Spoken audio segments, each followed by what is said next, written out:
grateful of me to see how fine and fair you are. Like a glitters all become of us. We never pray that trust is born in us. So drink or fill it, just unwind in us. Only with the drink of mind in us. You'll find in us. We want you and your turn off. Be careful where you've been. And now the job we get on you got in. Let's go! We must never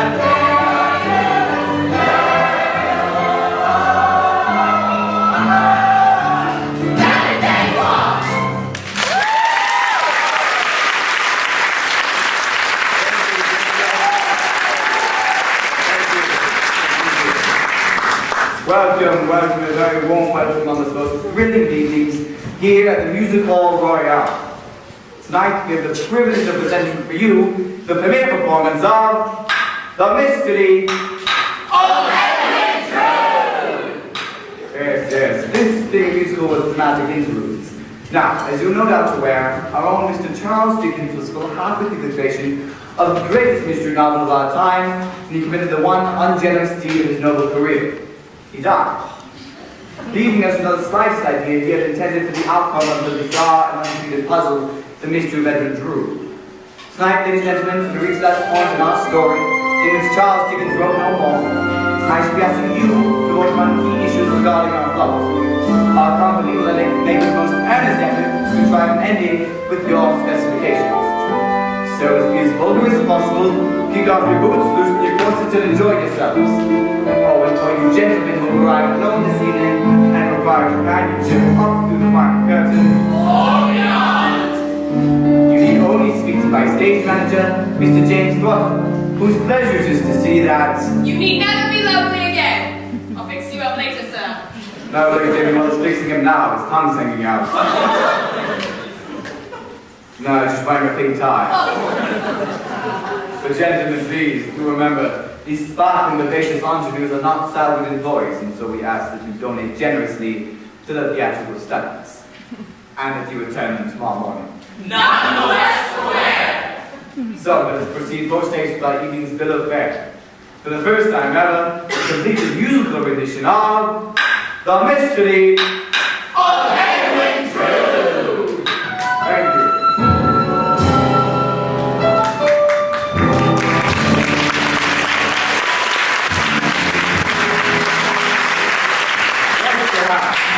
The ancient Roman cathedral city of Worcester, not the most encouraging setting for the Christmas spirit in our hearts. When we three shall go to the giant elms as they shed a gush of tears.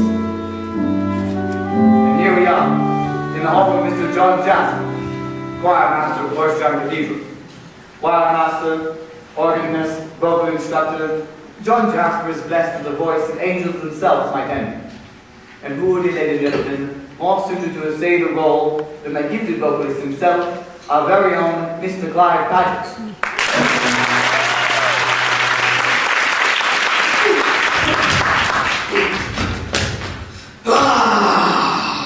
Another trifling day, one more soulless stifling day of blinding pain, boredom grinds my brain down to the grave.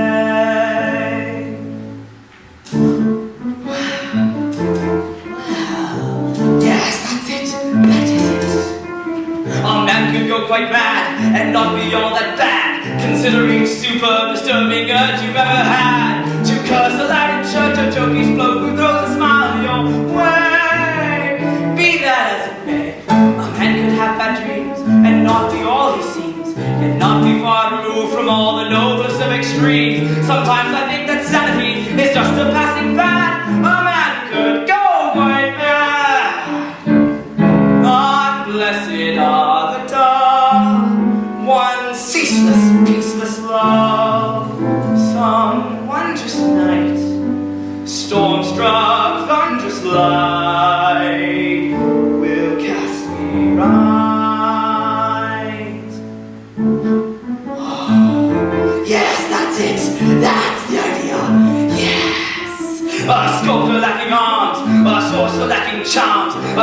frightens no one, for there's no one that he harms, whose clutch is clutched only desperate respite from this dim tableau. Knowing this is so, I hide myself in thought, where one cannot be caught, and feed on dreams that contradict deeds that I've been taught. And if someday I lose my way in mind, you'll find me glad. A man could go quite mad, could go quite mad, could go quite mad.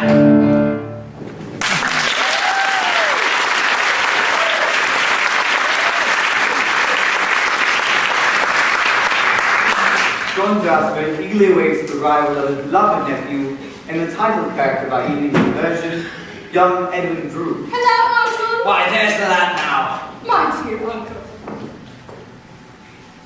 Yes, ladies and gentlemen, your eyes do not see.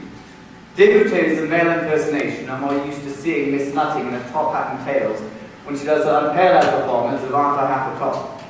But this evening she hides her distinctive form beneath the garb of young Edwin Drood. Ladies and gentlemen, a warm round of applause, if you will, for tonight's guest artiste and London's leading male impersonator, Miss Alice Nutting.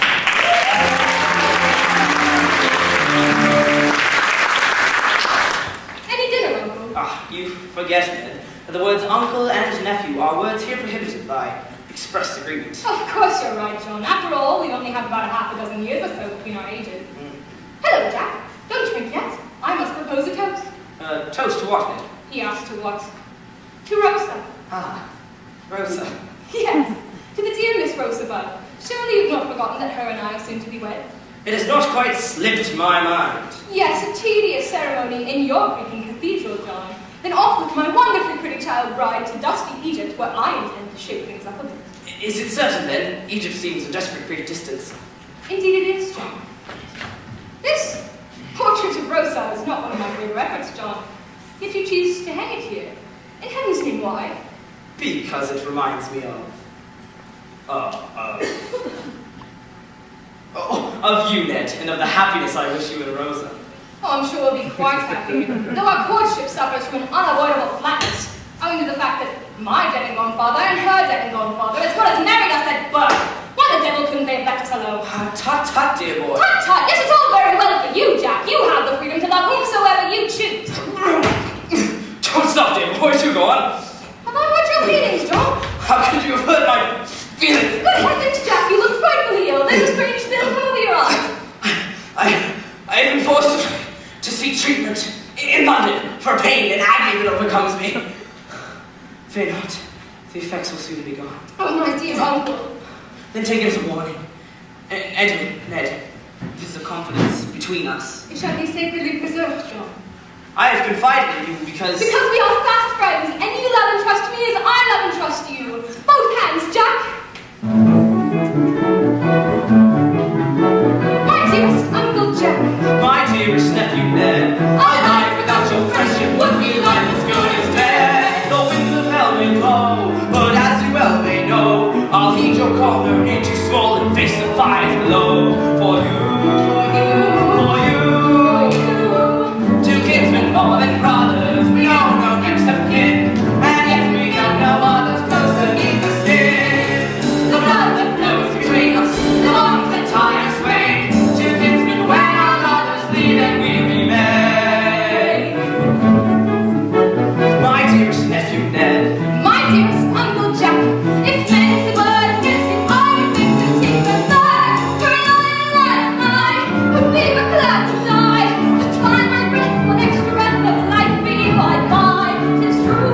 'tis true. For you. For you, two kinsmen more than brothers, we have no next of kin, and yet we know no others close beneath the skin. The blood that flows between us, the bonds that tie us twain, two kinsmen when our lovers flee and we remain. 'Tis true. 'Tis true. For you, For you. two kinsmen are we two.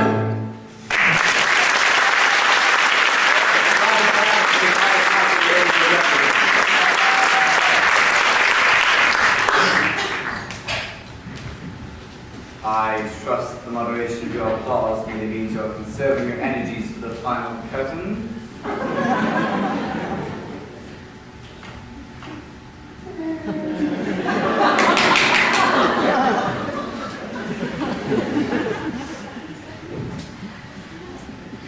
continue our story. Edwin Drood is visiting Torchtown to pay regards to his bride-to-be, the fair Miss Rosa Budd, who, like Drood, is an author. Rosa resides at Torchtown's most respectable seminary of young ladies, aptly, if not correctly named, the Nuns' House. Portrayed this evening by the most delicate of English roses, that blossoming bud was yet to be plucked, the unspeakably lovely Deidre Perry.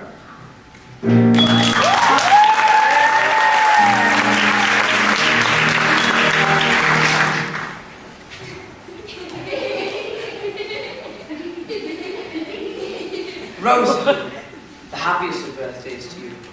I pray I may be able to say these words on each of your birthdays.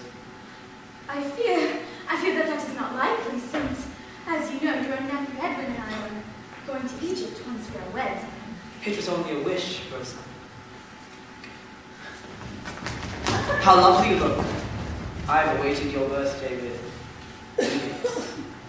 Eagerness, Mr. Jasper? Yes, your voice will no longer be a subject to the fluctuations of adolescence. And in what condition is your voice today, my dearest student? As my tutor, perhaps that question should best be answered by yourself. Shall I sing the Mozart? No! I have composed a song, especially for you, my lovely subject, on the occasion of your birthday. The choir masters pay me what it is. My life's blood is the most I have to offer. Sir, I cannot sing these words. It would not be proper. Why, whatever can you mean? Oh, I am not worthy of it. As your music master, that would be my decision. From the beginning, if you please.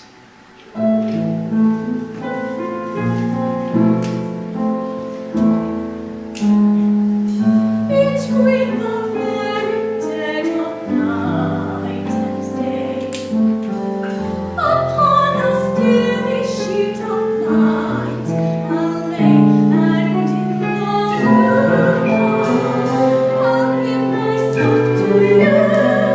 I'll bathe in moonlight and dress myself in dew.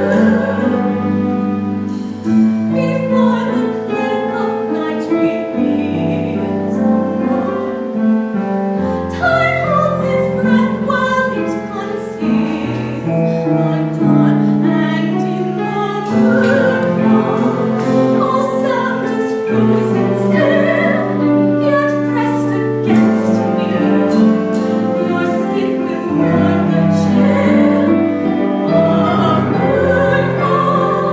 I feel its fingers,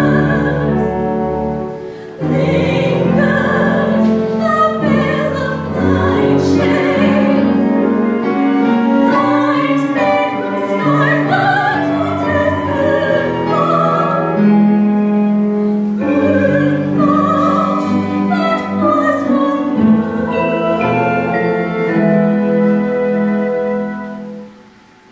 Betwixt our hearts let nothing intervene.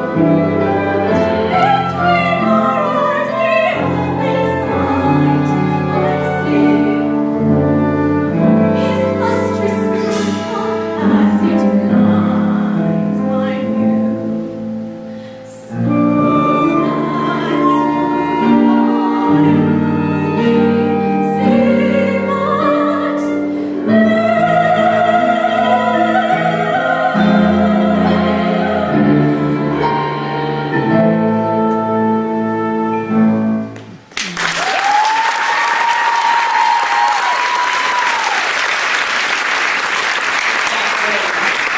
Lovely, Rosa. Thank you, sir. But lovely will not do. When you sing these words, you must make me feel as if you mean them. From the beginning, once more. Between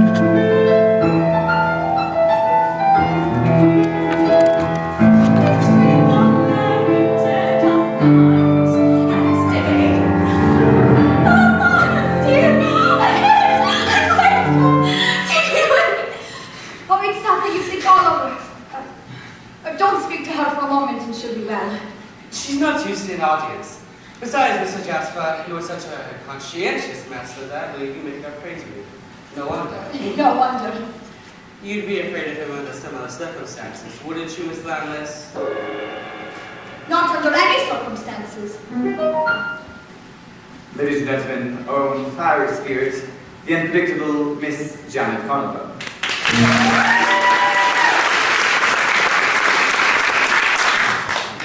Good afternoon, Reverend Crisparkle. Good afternoon, Mr. Jasper. Oh, may I introduce young Neville Landis?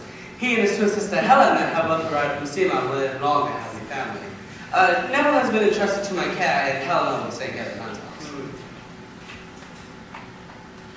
Welcome to Cloister Ham, Mr. Landless. I'm afraid young Master Neville has been given over to me to calm his rather hot-tempered nature and to help him make a new beginning here at Cloister Ham. You and your sister lost your parents recently, Mr. Landless. Their mother died when they were quite young. Now their step-father has passed away as well. I'm most sorry. There's no need for you right gentlemen to console me. As it happens, it was well my stepfather died when he did, or I might have killed him. Ladies and gentlemen, the newest member of our company, Mr. Victor Grinstead.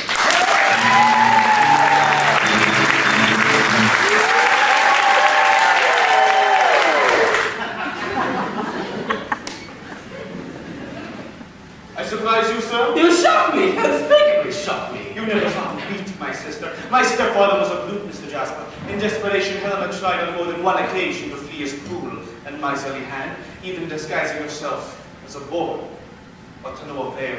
As for myself, I have had from my earliest of preferences to subdue a deadly and bitter hatred which has made me secret and revengeful. I say! However, sir, your kindness and goodwill have deeply moved me. I pledge to change my ill-tempered ways and break new ground for myself here in Cloister Ham. There's a lad. You soon blend in, Mr. Jasper. Your pupil, Mr. Jasper, she sings beautifully. I thank you, Mr. Landless. Your efforts have not been without success. I trust so, Mr. Landless. And may I ask if your relationship extends beyond that of pupil and master? Heavens, no, Neville! Miss Benedict Edwin Drood, Mr. Jasper's nephew. You do well to cast your eyes and interests in other directions, son. I beg your pardon, Mr. Jasper. No pardon is necessary. However, I must be off. Quite a practice, I fear. I bid you well of you luck, Mr. Landless. Thank you indeed. I trust we shall meet again. I would like to meet this Drood and see what man is worthy of the affection of Miss Bug. Steady, lad, steady. You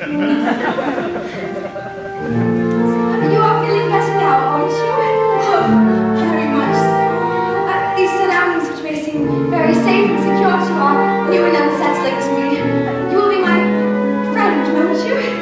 I will be as good as a friend, as such a wonderful lady to such a womanly and handsome creature as yourself. Who is Mr. Jasper?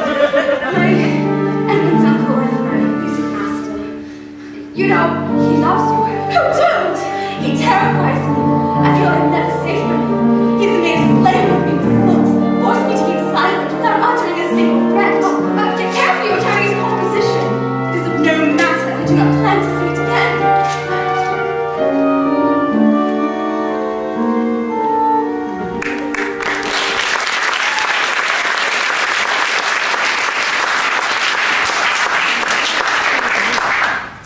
I'm sure we'll have at least one more prize of that before we're done, don't you think? But now we step from the chaste sanctity of the nun's house, and for reasons which will soon become clear, travel to the wickedest corner, in the wickedest hole in the fabric of London. Beneath contempt lies the opium den of the Princess Bug.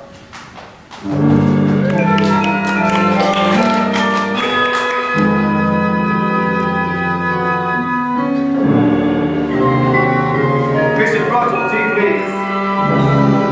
Sorry, sir.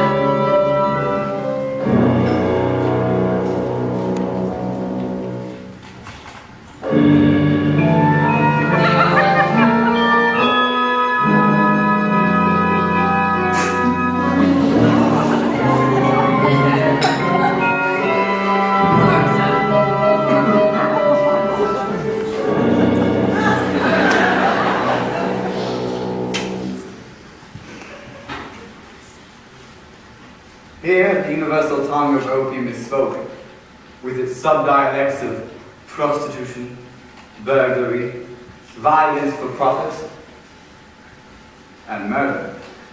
Dun, dun, dun. And reigning supreme over this blemish on England's fair land is the Princess Power, who ministrates to her client's needs and who hears more than she tells. Portrayed this evening by the grand dame of the musical royale, that good woman of ill repute, the Queen Mother of the Red Light District, Miss Angela Thricer.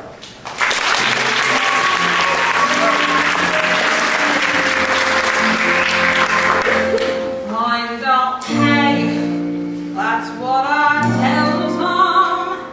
If it did, would I be here? Mixing pipes, what then I sells on for a pint of rotten beer. Throat your cut, to pocket trumpets, all you slut, to cop some sleep. Bash your face for bleeding tuppence, pure disgrace, to work so cheap. So I say, don't be a sinner for the price of London gin. You can't pay for one square dinner with the wages of a sin. Sound me so, cold love, come off it. Who would buy a sack of skin? On the whole, there ain't much profit in the wages of a sin. In the wages of a sin. In the wages of a sin.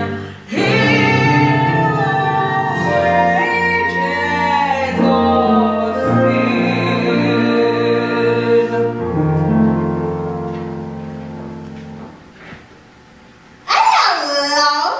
Oh, fancy seeing you here 2 nights in a row.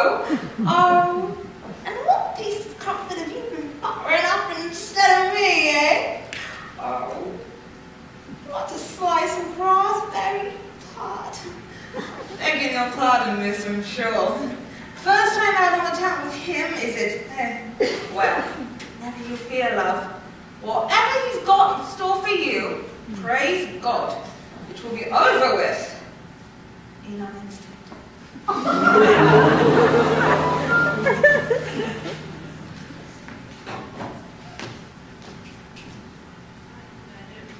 What do they pay you, love? By the note? I had him when he was just 14. God love him. You haven't had better since, have you? He's not had any since. I've seen girls from gutter families trap rich men with flattery ways, and they coo call past the jam, please, over nuptial breakfast trays, over there in bed 11 sleeps a bleed and a hypocrite, spends his days eyes cast to heaven, spends most nights amongst this shit. Oh, I beg your pardon. Sorry, that will never happen again, I assure you. Now, where was I? Oh, yes! Shit. I say, don't take our pleasures, do things right and did right in this world, there's greater treasures than the wages of a sin. I get threats, but seldom offers. If I did, I'd pack it in. You can't fill that many coffers.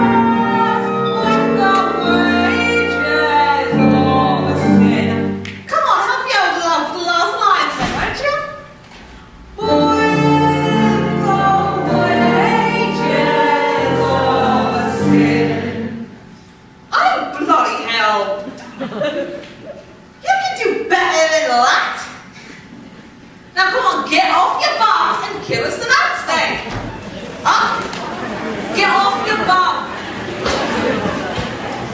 All of you! Right, now.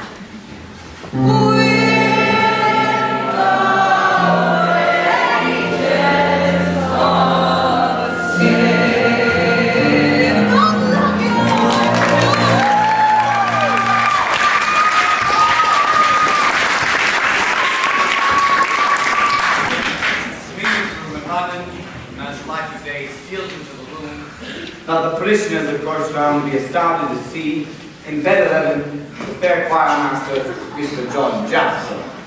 Woman, I need your lard and wine and quickly. My task is only half finished, and your medicine less potent than usual. Lord no. So you're mixing opium with the wine these days.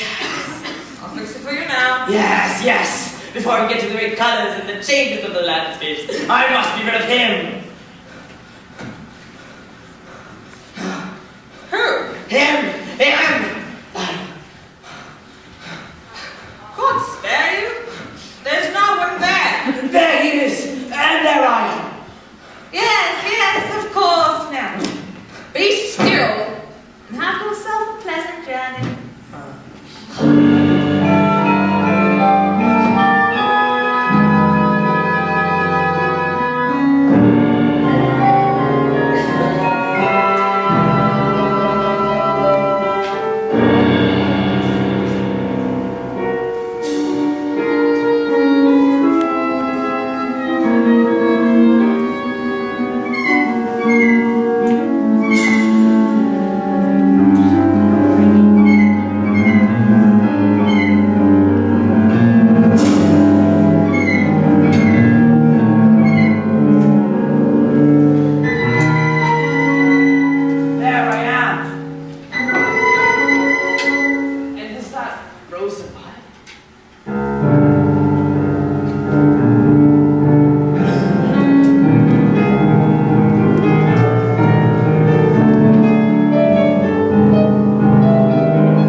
But if you're that needy,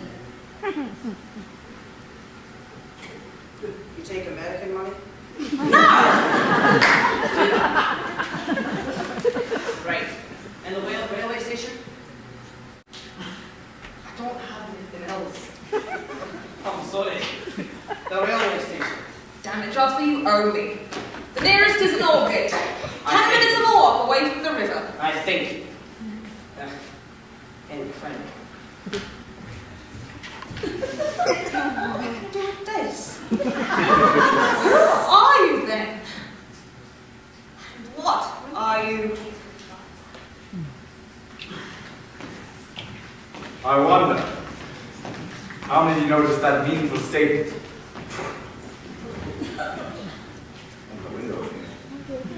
Sounded a bit like a clue to me. Can we have it again, my dear? One more time.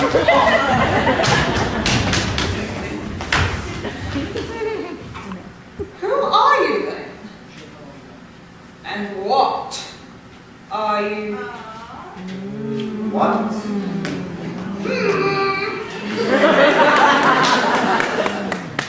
What indeed? What indeed?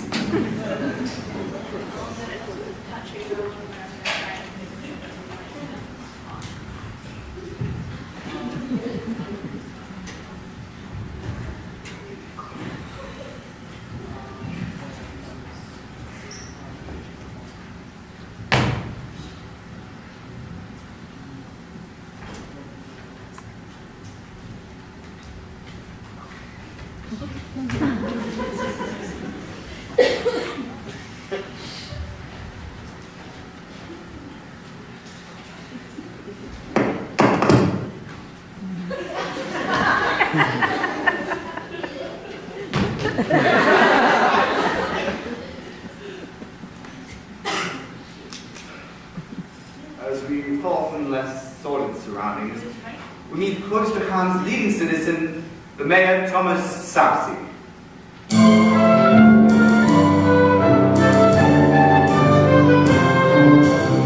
Good afternoon, Mayor Sapsey.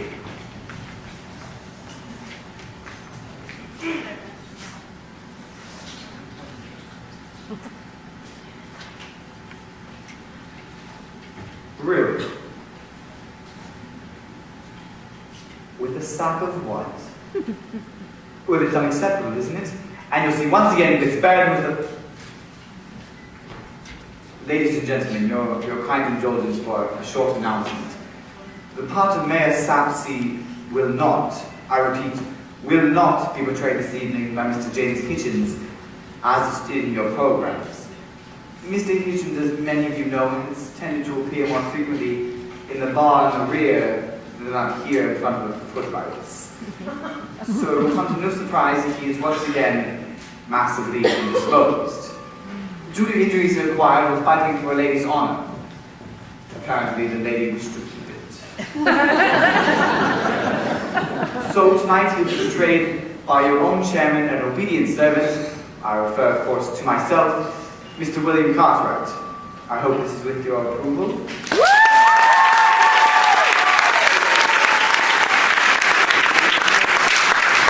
Aye, aye, it's more your luck than mine.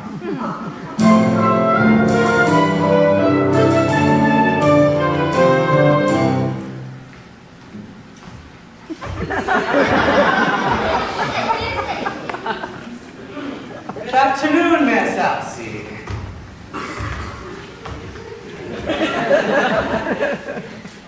Good afternoon, Mr. Chris Barlow.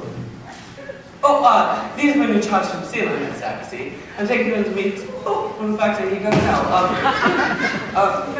Neville, Helena, allow me to introduce you, Edwin Drood. Sir, Sir, I congratulate you on your good fortune, Mr. Drew. Good fortune, sir. Your betrothal, sir. Yes, Rosa. I haven't had a student into parking stuff for your secretary as well, Neville. Oh, see, Lord, Mr. Drew. No, not much the same. Egypt. Oh, to make your future, sir? No, to ensure that Egypt has one. I'm taking over my family's engineering concern there, and I plan to pull off a miracle. Oh, pray, what miracle. The Cairo transverse, Mr. Landless. A thoroughfare for trading and commerce across the desert to Alexandria. A monumental task, Mr. Drood. Yes, indeed. One wonders from where one will obtain, for example, the paving stones. From the pyramids! What? Wait, what? My studies show that there is enough rock in the top half of the Great Pyramid alone! What? This is English blasphemy. It is not enough that you take our delicate brew of tea leaves and likewise improve with my pouring cows milk. Oh, please, let's not raise our voices here in Cloisterham High Streets. I meant no offense, sir. And I do not mean my awkward ways to arouse such emotion or to ruffle your splendid feathers and spur. I'm sure Mr. Landless only feels passionately about his part in the world, Edwin. Well, as long as he keeps those passions in check. I fear I have not yet adapted myself to your restrained climate, Master Edwin. And Miss Martin. My uncle has already given me some insight as to your hard-blooded and pastor. I pray you keep them both behind you. My reputation, this is in here. A situation I need to steer. What am I of taking with this my shade of skin? I thought I'd clean my slate at last, but they anticipate my past. What shall I show them? These full effect. What do I owe them? What they expect?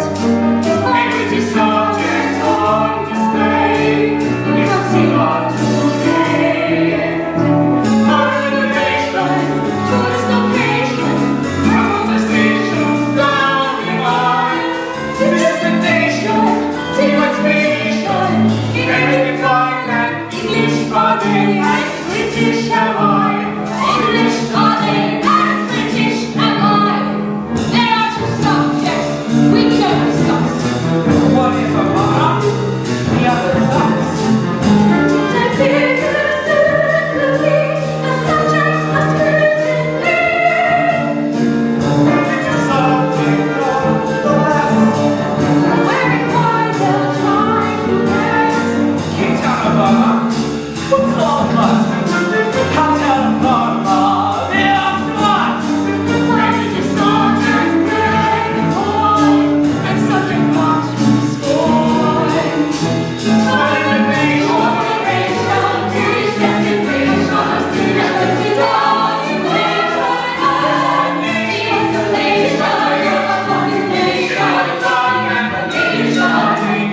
British Empire, moderation, teach destination, never be done in winter and the isolation of a population, British Empire. This is the way we'll see.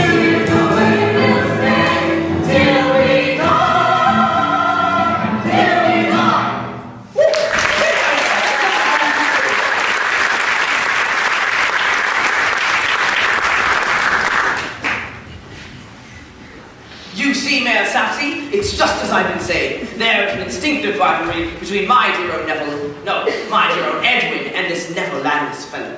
I fear his hot-blooded Eastern temperament.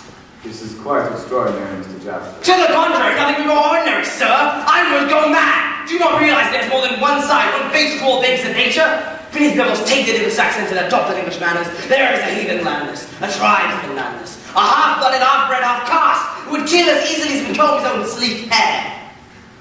If I could please you exaggerate the matter, Mr. Jasper. To the contrary, nothing could be more ordinary, sir. I myself suffer from this sort of duality occasion. I will sometimes forget things, and in going back to fetch them, half expect to find myself rounding the corner I've already turned. And what about me, having been your chairman and played as Mayor Sam both at the same time?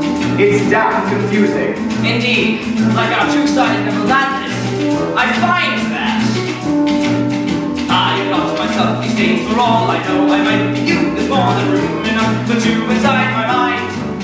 I am likewise in the haze, little way I need the scene with two before I know I mean either pine. For is it I, or is it he? And in my mind, by being each one of us, enough to agree on what to do. And if I take your opposing sides within myself, then who divides them? When it's right or wrong, we all belong with you. Ah, hey, Billy, 1 penny, 2 penny, 3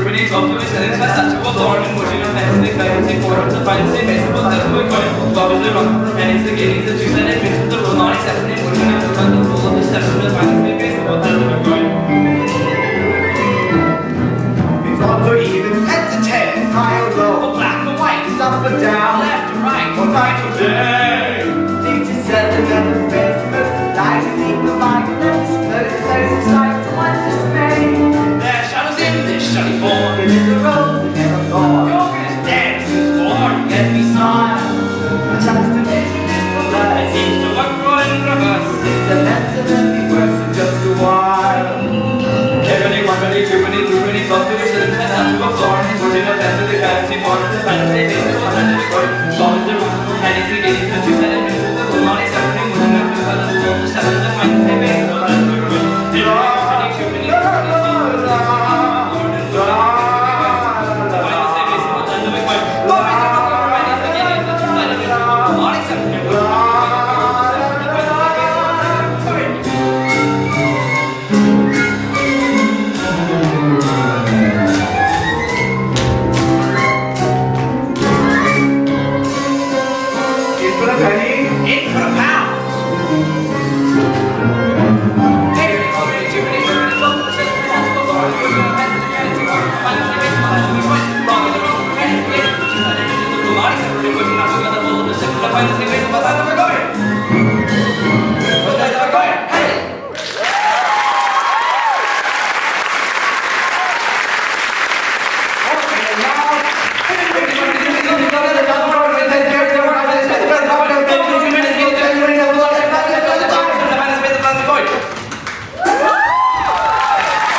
You convinced Mr. Jasper.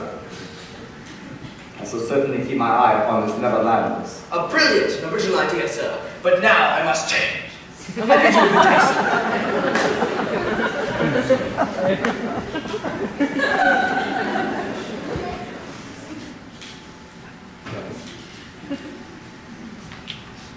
For now, we fall into step with the relic known only to the people of Cloisterham as Dickens.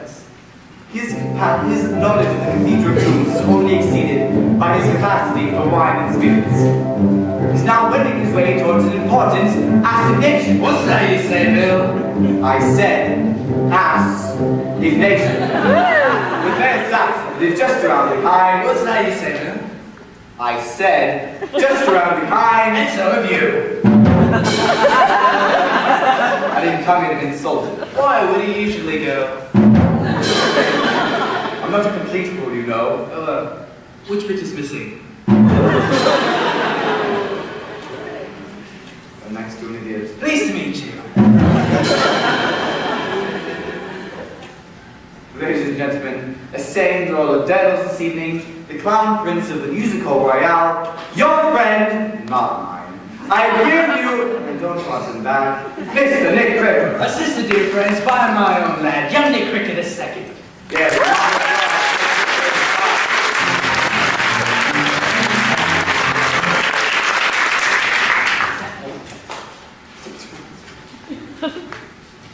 Good afternoon, your lordship, sir. Good afternoon, Daedalus. I'm begging your pardon, sir. It's a bit of a cough. It's a touch of rheumatism. No, you mean rheumatism. No, sir, I was working on your dead wife's grave. Please refer to the late Miss Thomas Sapsey. It's just that, Daedalus. The late Miss Thomas Sapsey. That is how I like to refer to her. In fact, that is how I like to think of her. She was one in a million. No, one in a raffle. But is my wife too ready? Yes, your lordship, sir. The door is ready for my side. She'll be much happier once we moved her from her temporary grave, though it's not at all been damp. The moles haven't been able to get into for ages. Though there's not much you can do about the worms. They've made a meal of Mrs. Sapsey, no matter. That's right enough, Daedalus. Who is this thing, this boy? My protege, squire. Name of deputy. I put the lock on your wife's print myself, your lordship. Yes, yes, and I have the keys right here. I'll be happy to slide your old woman right here there tomorrow morning. That crypt is a national treasure, if I may make so bold your grace. Just a little while ago, Mr. Jasper asked if he'd make his way down to see it. You may like to add that to your list of suspicious statements. Steady on, Bill. You wouldn't want these people leaping to conclusions without all the facts at hand. Otherwise, they'll all be running off to the races. All right, then.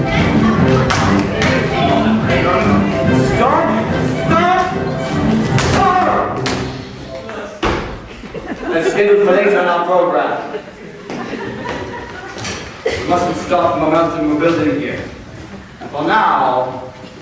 Off to the races. Shut up! Square! For now, we must descend into darkness as we follow Turtles and Deputy to the graveyard of Cloisterham Cathedral.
You're right for the asylum, Mr. Jasper.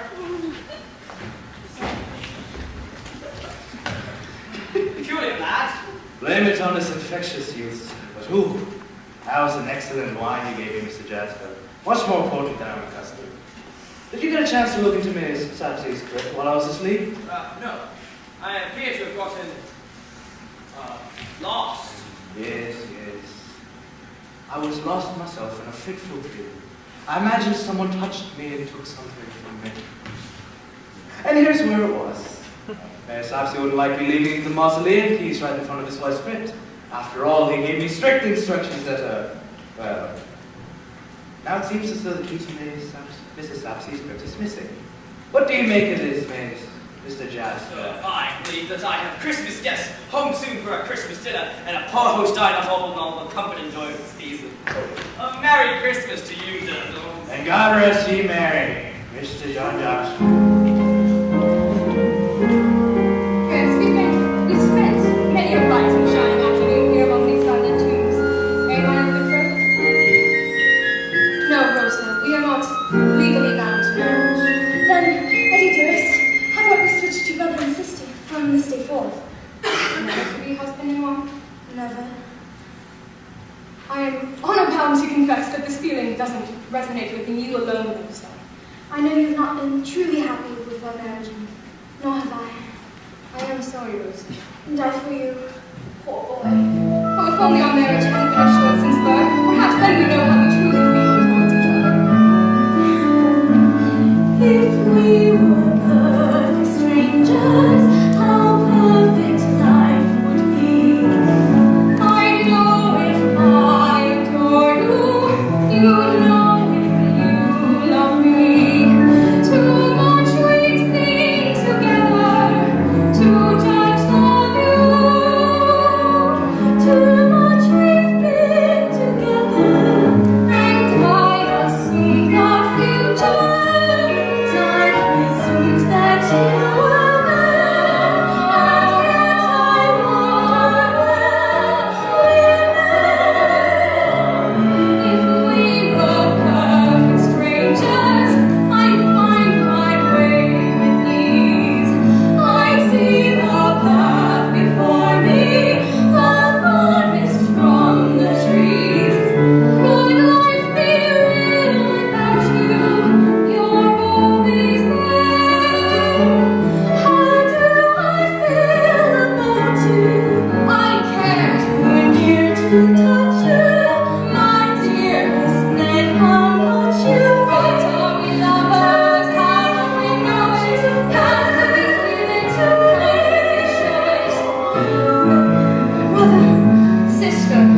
you take this clasp, given to me by my mother, as a vow of our eternal friendship? God bless you. God bless you, dear.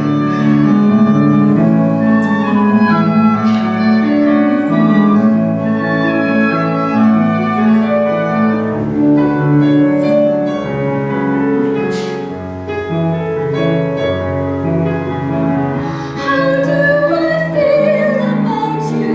I can't Be near to touch you, my dearest Ned. How much you mean to me, how much you matter to me.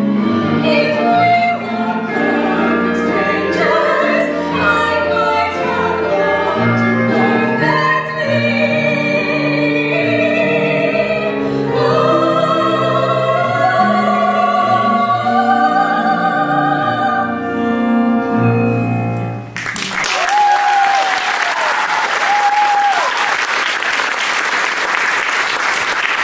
This program was a terrible blow to my uncle.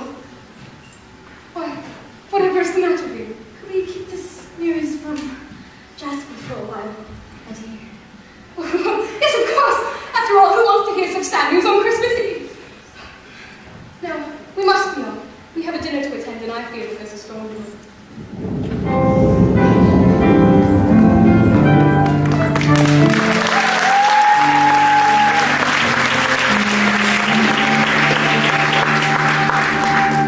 Mr. Throttle! Mr. James Throttle! I'm a woman! It's okay now. He just likes to kid his head. He's really quite a nice person. He just doesn't realize all the things I do for him. Everything I do for him. I do everything for him. But it's okay. He can be calling me a man. It's alright. It's not like I have feelings or care. It's okay. It's okay. No, it's not like it hurts my feelings when I spend all night working on some tea for him and then he spits it on me. Did you see that? What am I, just some trash? I mean, he cares so much about everybody else. Really, he does. He's such a funny person. He's so nice and caring. It's just sometimes he can be a little oblivious to the things around him, things that people do for him. I don't know. I do everything. What more could he want? I mean, I'm working. I'm pretty. Was I pretty? Why doesn't he think I'm pretty?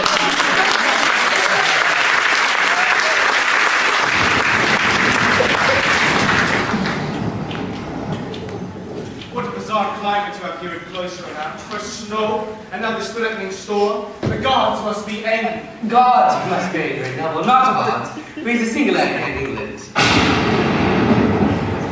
What a storm for Christmas Eve. Yes, it was like this when it was his mother died. Neville tells me you were once engaged to Rose's mother, Mr. Crisparkle. Did he? Yes, but I fear I was a bit too Anglican, a bit too angular for her taste. And then after seaside party, celebrating the second anniversary, only a few months after Rose was born, she apparently slipped while walking unobserved along the cliffs and drowned in the embrace of the grateful waves. But enough. Let us follow Mr. Jasper's lead and forget our grievances with life and with each other for a steady Christmas dinner. I pray you forgive the meager merits of my humble table. Hello, all. Sorry we're late, but we put the storm all the way from... But it is a wonderful thing to see you again. Let me take your thing. Oh. I had no idea you would hire domestic staff, Uncle. Mr. Landless, we'll take you seriously. No fear of that. Now, lads, Rosa, you have no idea what it means to have you in my chambers. Miss Buck, how was it that in a season of holly you reminded me of the flowering hibiscus? And how is it that you remind me of an inconsistent bacon, Neville? While your metaphors are stale, your manners are uncommonly fresh! You go too far, sir. Gentlemen! This is Christmas Eve, and I will tolerate no further unchristian-like behavior between the both of you. Now, this mulled wine is very good stuff indeed.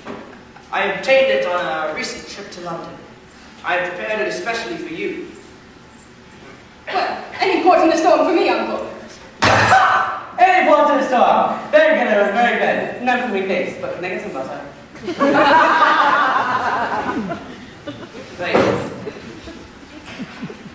Now, let us drink deep.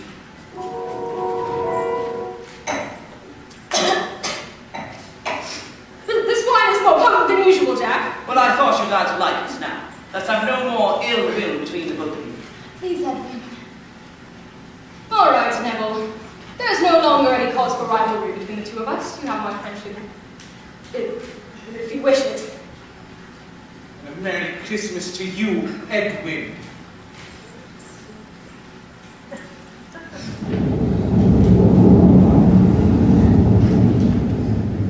The goose is good.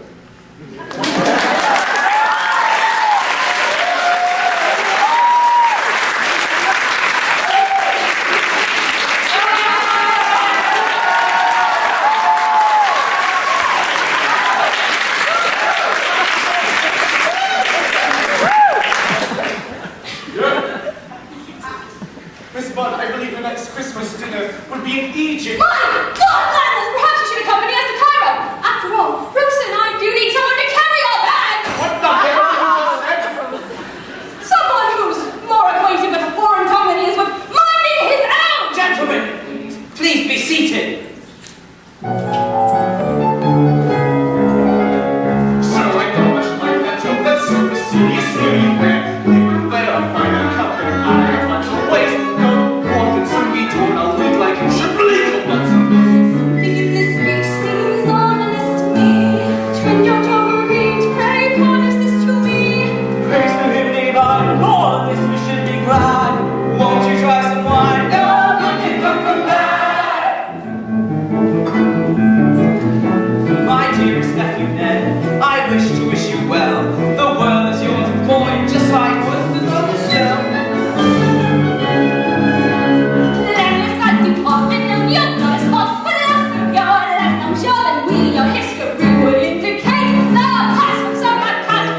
day.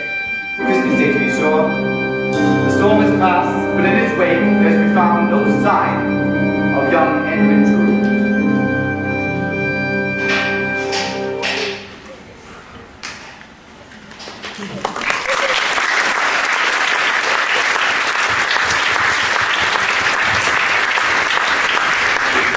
Sweep the stage, throttle.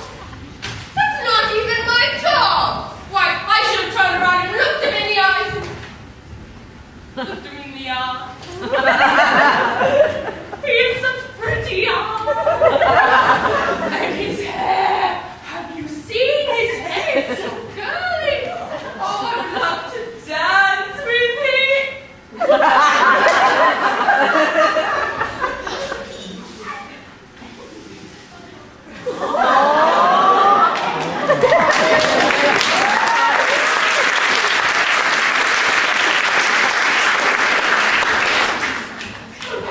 Mr. Crisparkle, I fear something terrible has happened to Edwin. Let us wait until my Susan Basil reports. Certainly, you have heard the sentiment voiced that no news is most certainly good news. Oh, in fact, he goes now. Basil, what's news? No news. There, you see? I don't believe you've met my assistant, Basil. His chief occupation here is guiding excursion parties around our church. Quite the showman is a Basil, though tragically misplaced. Misplaced? Yes, Mr. Basil carries with him a deep, dark secret. Now, Rosa, what is it they believe Mr. Basil has done? Oh, nothing terrible, I hope. Mr. Basil has written a play. A tragedy. The Thorn of Anxiety. And when will it be performed, Mr. Bassett? Never. Sometimes I believe Mr. Basil has one quite an intellectual one, much like the citizen of Greece who first the Parthenon in ruin. But I do hope to see his work come someday. I do, Mr. Bassett. I love the theatrical world, but there are many stages beyond the proscenium. I long to play a larger part. Then, Basil, use your enviable creativity to find some accounting for young Ned. That is something I eagerly accept. My dear hopeless Edwin. How like her mother she looks. How the Lord seemed fit to smile upon me. Has her mother not married another? No matter death 2 years later by that pleasure party by the sea. I might have been Rosa's. Father? I need your parents. Rise, my child. The cathedral bell summons us.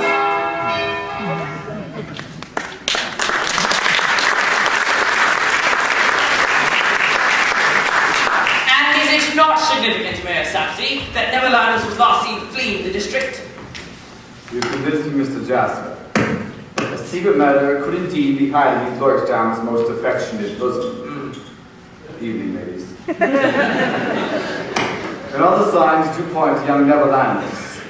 I shall instruct a few strong gentlemen to bring him in. Use whatever force is necessary, so that we may question him. You do that, sir. We'll get back to Neverlanders for When we find him, we'll execute the murderous swine! Right, with anyone, we'll have a hanging for Christmas. Fetch the doors!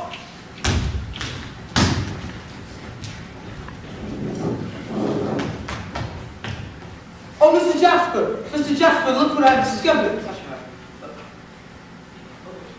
Oh my God, it's my coat! The one I gave to Edwin last night. Where did you find this? Under a rock by the river weed. It's covered in blood. My dear boy is murdered. I take this oath before you, bastard, recorded in the depths of your memory, that I shall never cease to commit the crime of murder upon the murderer, that I shall devote myself to his destruction. I shall remember your words, Mr. John Jasper.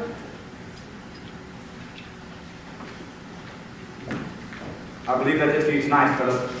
That's right, Bill. It does smell odd you coming down from nuts with each night, don't you think? You seem to specialize in those narrow parts of plays. Not by choice, Mr. Cartwright. I see. Let's see, in Julius Caesar, you played the part of... A senator. Ah, so at least you're in for the kill.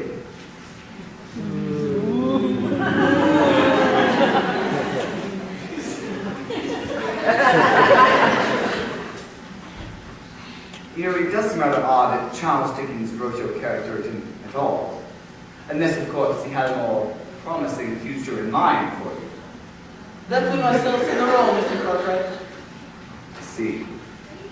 You do understudy Mr. Paget as John Jasper. Surely one of these nights... In actuality, Mr. Paddington never missed a performance in his entire career. I see. Well, our first act is almost over, and our second act is considerably shorter than our first. Would you, well... We have a song at hand. Shall we have a song? Oh, yeah!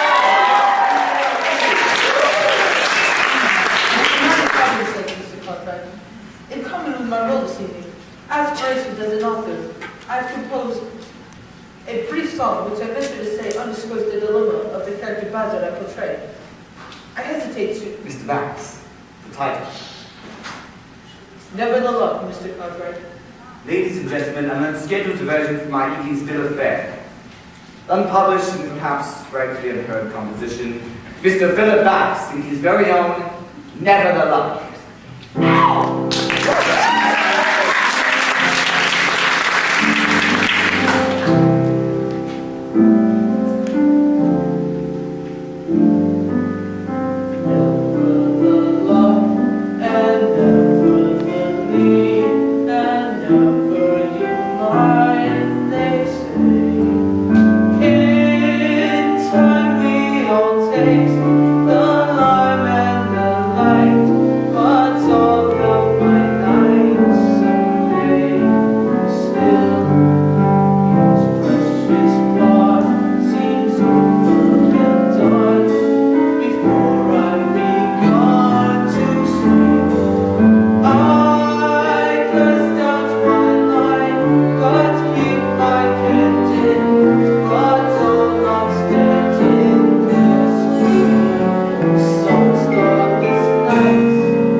What have I done? Nothing, I'm such a lad, so I was talking to you. Nevertheless, where is Edwin Drood? Why do you ask me that way? Because you were the last person in his company, and he is nowhere to be found. May I not say, do you wish to question him? Yes.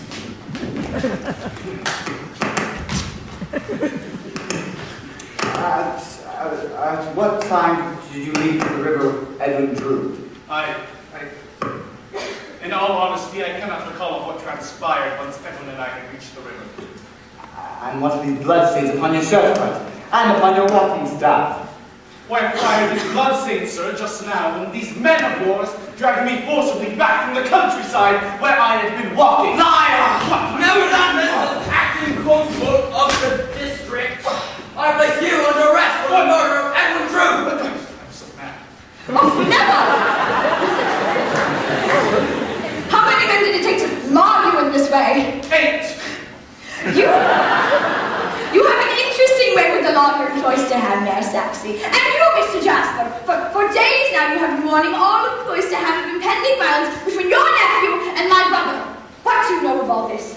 Only that my nephew is dead. Miss Sapsy, I warn that young Master Neville has no account to Ned beyond that which he has merely volunteered. You shall volunteer nothing further, Neville.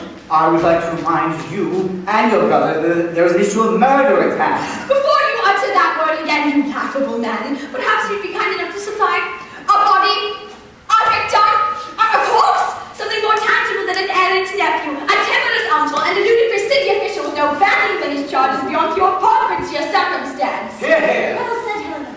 She's right, you know, Miss Sapsy. Without Edwin Drood's body, you cannot possibly arrest young Master Neville.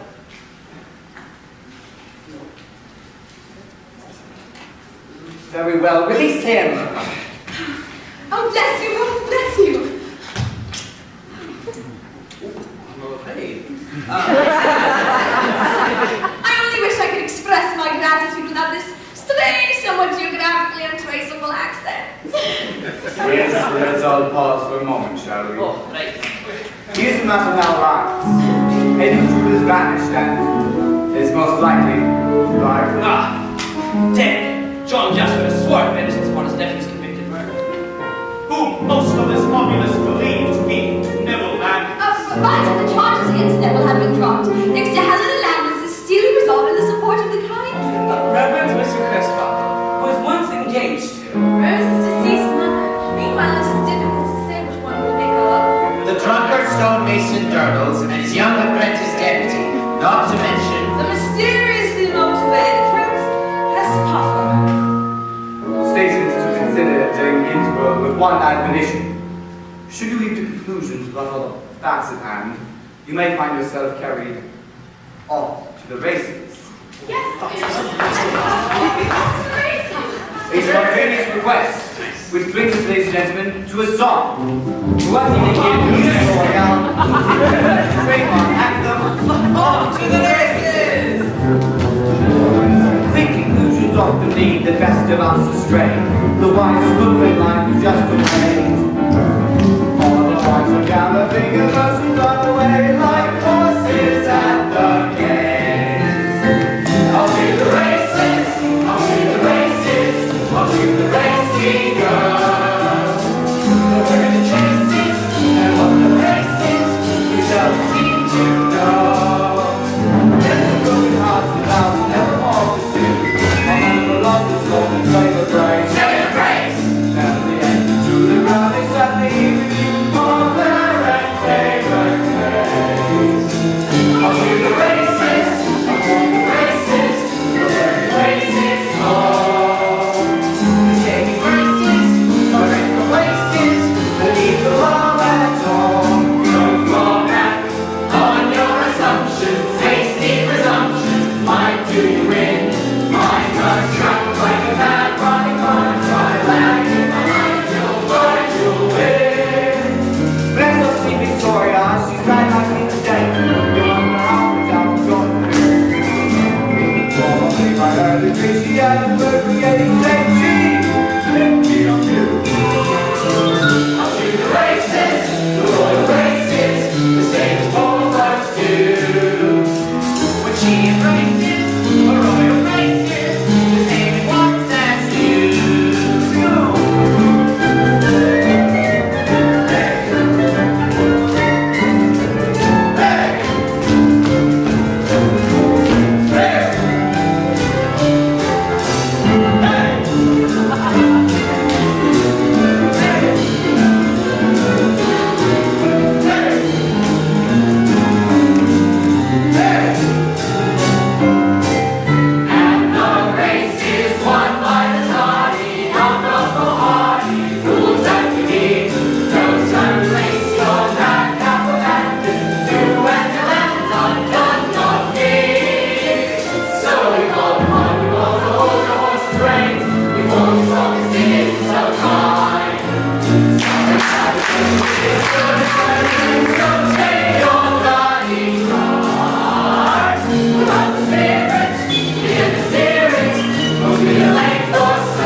Welcome back. Welcome back.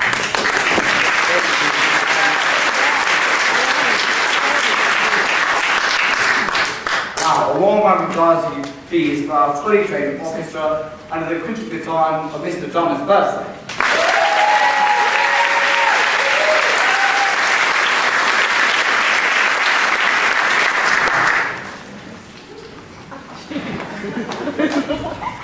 Right. Now, if you're enjoying our media efforts tonight, I heartily recommend you return to our venue next week. We put on another ingenious performance, Hamlet Part 2.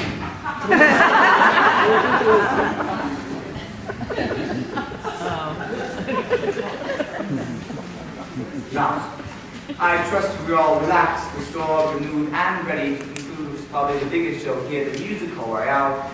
That was solving by your vote, shortly to be counted, the mystery of Edwin Drood. Thank you. 6 months have passed. English summer is now in progress, and still there's been found no sign of young Edwin Drood.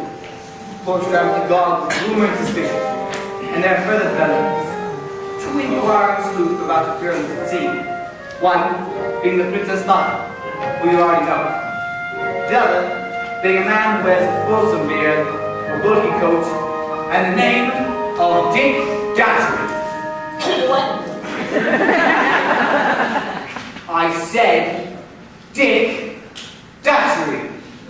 Right. These 2 sleuths approach with grand intentions and great expectations, which I might add will plan on writing next season. Now, as of they, we are now arriving at Cloisterham Station.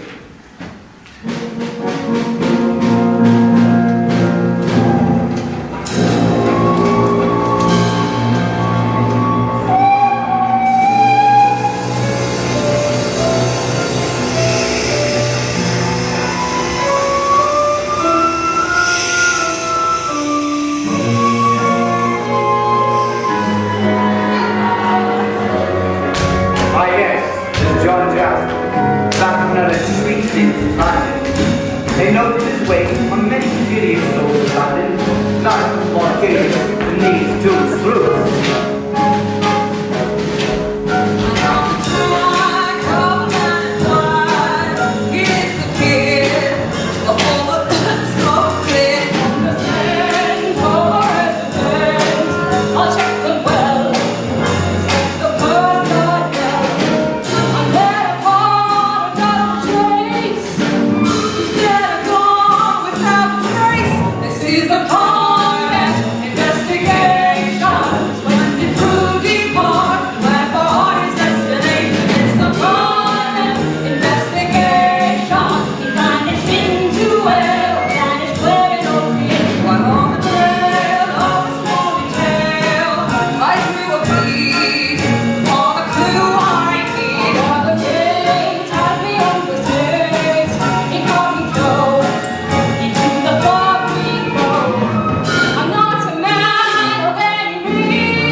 Reverend, all things bright and beautiful tonight, don't you think?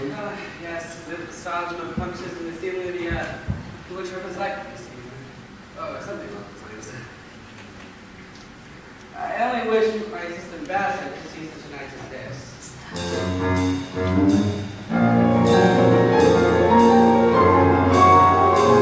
Oh, then, boy, here's the big announcement. Welcome to Bag Lunch, number 7. I'm in the way of becoming official greeter to all those who might have the price of a bottle of wine on them. My name is Daryl. My name is Datchery, Dick Datchery. And I was wondering if there could be any lodgings found around these parts. Oh, no doubt, Mr. Datchery. Something architectural and out of the way. Inconvenient. We have any number of inconvenient lodgings here. Close your up, sir. Goes to the cathedral as well. I couldn't help but overhear you. The only lodgings I know of along those lines are the small rooms just above the rooms of Mr. John Jasper, who is a great master. Is that the man who's been recently afflicted by the loss of his young nephew, Edwin Drood? Wait on, boy. This much afflicted fellow, John Jasper, is he always dressed in mourning these days? That's the man, and you won't catch me going near him again. Why that, boy? Because I ain't gonna be lifted off my lights and chopped again! I find this most interesting. I shall enjoy watching the comings and goings of this town. That man should speak to his tailor.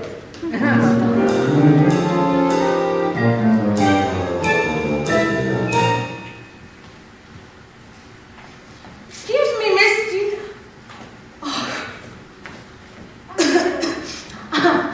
No, miss, I always look this way.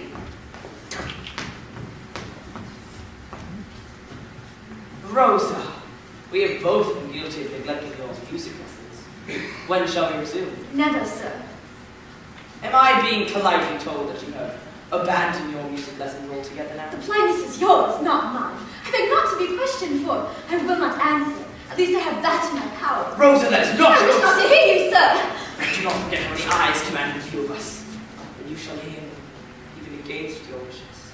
Dearest Rosa, charming Rosa, even when my dear nephew was engaged to you, I loved you madly. I hid my secrets loyally, did I not? You are false, sir. Daily and hourly as you are now. You made me afraid to open his kind eyes to the truth. That you are a bad, bad man. How beautiful you are! You are more beautiful in anger than repose. I don't ask for your love. Give me that pretty rays, that enchanting scorn. It will be enough for me. I warn you, sweet witch, rare charmer. You must stay or do more harm than can be undone. You're mad! I need to show you how mad my love is. Love! You dare use that word. Yes. All this little women wanted here, pastures great where it was, where every simple scene was seldom sung. Innocent enough, it was intended to be used on every occasion, not abused by every tongue. As the word would never take it, so it came, what little meaning might remain as quickly blood. Never has there been so quite exhausted such a term, no signs and symbols, but from the greatest good. You call it love. I call it love. I call it fruit. You call it. I call it love. You think me just. I call it blue. A bit too cruel. I will not dare to call it love. I have to scowl. You seem to smile. It is you all bring. I don't deny it. My words are mad. I speak to them in the name of love.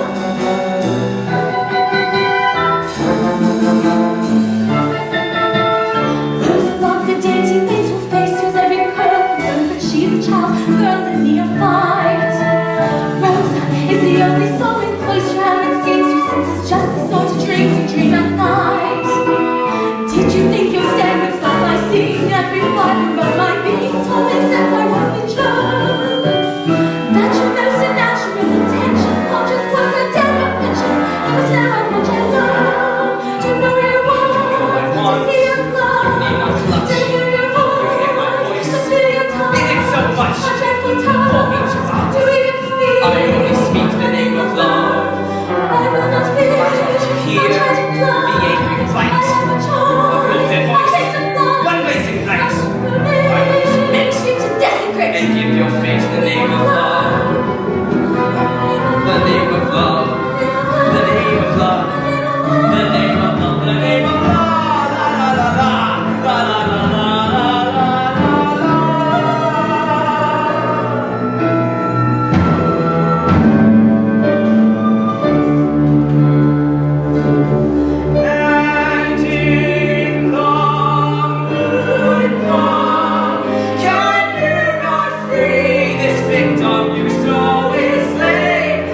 yes. Now I have one of the very bits of information I came here for. And does that mean you're leaving Colostrum already? Not bloody likely. I didn't come this far to turn back with but one piece of puzzle in my hand.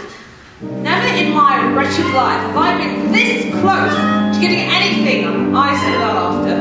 What a fool I'd be to turn back just when I'm winning.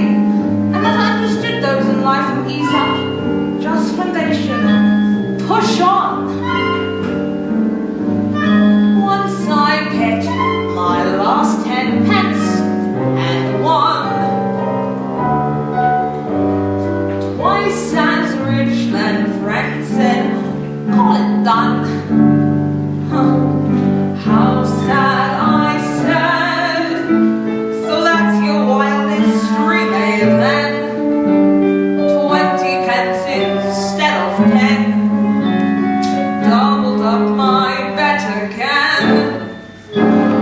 In life we start the same as when you're done. If you lose, you're just where you begun. But if you won, don't quit while you're ahead. Just press your blessed luck instead.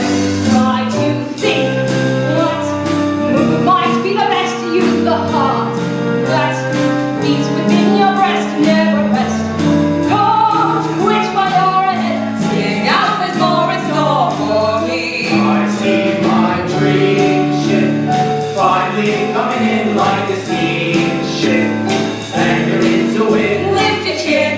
Remember what I said. Don't quit while you're ahead.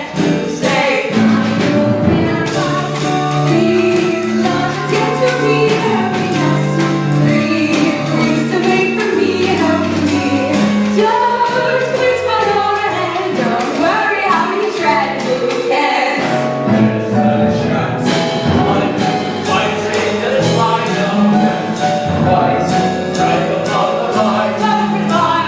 No victor ever fled. Don't quit while you're ahead. Say, Make it match it, do like God.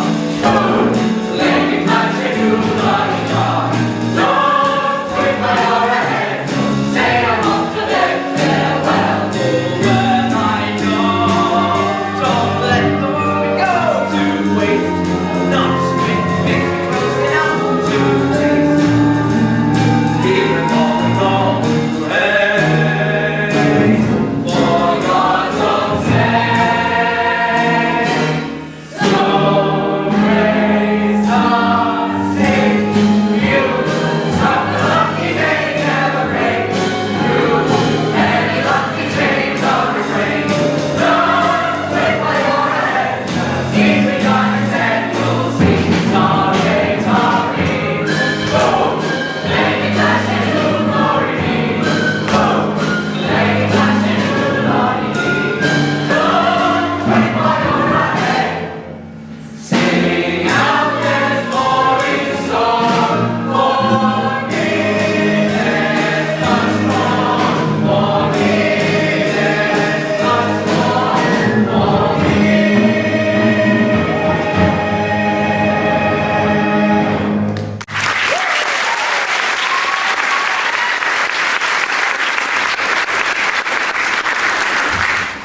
Encore, maestro. S'il vous plaît. Now, past, lost, we see the sights of living the light. Light, shimmering in the dim colored night. So long we find, but finally we find upon the terminus. We find it out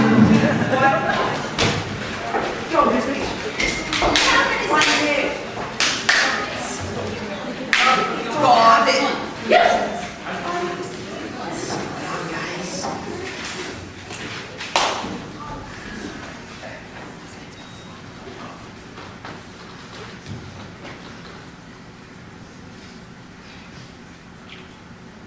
Ladies and gentlemen,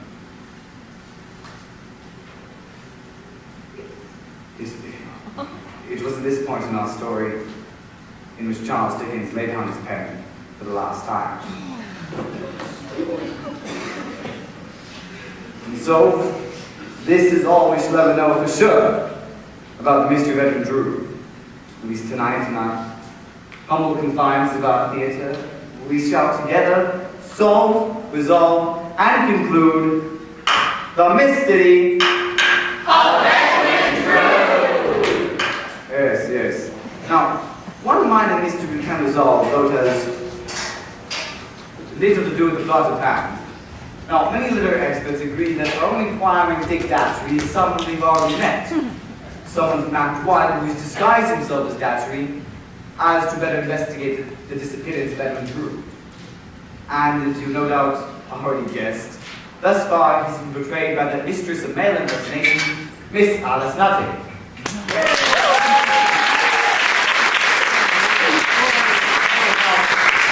This does not mean that Edwin Drood and Datchery are one and the same person. No, far from it. The reason for Miss Nutting's portrayal of Datchery this evening is, well, she's scheduled to appear in 2 acts. And here at Musical Royale, we believe in an honest week's work for an honest day's pay. If you catch my drift. Which brings us to our first question. Is Edwin Drood dead or alive? Mr. Dickens experimented with many different titles for our book.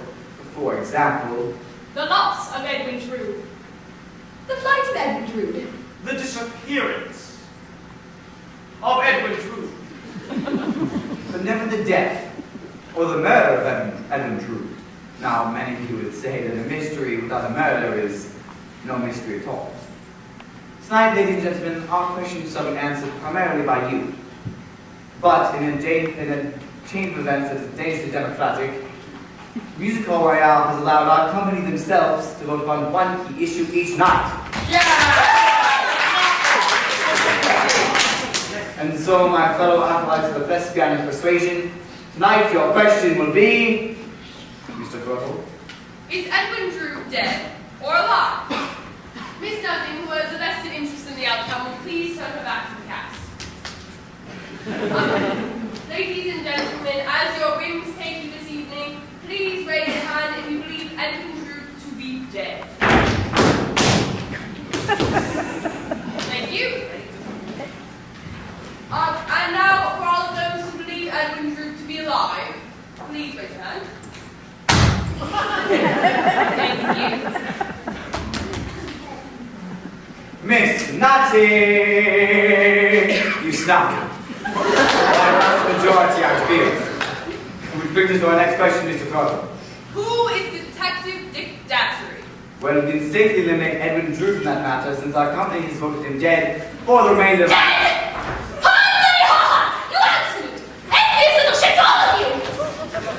It's obvious to everyone here that Drood, that I'm Dick Datchery, and it's even more transparent that Miss Petty, Janice, Kaz, intelligence, all of the attention I've been receiving in the local press, the fire, all of you! Miss Nutting!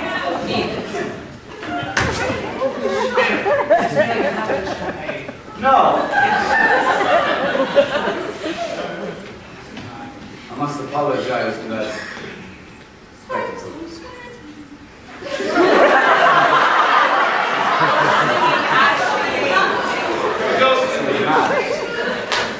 Anyways, so apologize again for that. Now, but to our cast and to our story, I must strenuously point out that many literary experts disagree with Miss Nutting's contention that Edwin Drood and Datchery are one and the same person. In fact, there are several prime candidates for the role of Datchery. For instance, I give you Helena Landis. About her, in Act 1, Neville reveals, In desperation, Helena tried on more than one occasion to flee our stepfather's cool and miserly hand, even disguising herself as a bull. a hit, a palpable hit. But is it a meaningful thrust or just misdirection? Wouldn't Helena Landis be fearful of pursuing Jasper? Under the given circumstances. Not under any circumstances. But the candidates hardly end there. What say you of Basil? I love the theatrical world, but there are many stages beyond it to see me. I long to play a larger part. Who more likely to don such a melodramatic garb and seek the spotlight? Why otherwise does he appear in our story at all? From my earliest remembrance, I've been secret and revengeful. More likely to investigate the disappearance than the one man most suspected of foul play. Or did someone else wish to clear Neville's name? Neville has been entrusted to my care. The Reverend Chris Barton, who hides beneath this clerical garb. Perhaps he's adopted yet another uniform, that of Dancer, to clear the name of a lad who's been discharged in responsibility. And then there's the puzzling and intriguing possibility of Rosa. Could it be that we've underestimated the resourcefulness of this woman child? Did she take it upon herself to investigate the disappearance of Edwin Drood? Looks can be deceiving. Well, this much I do know for certain.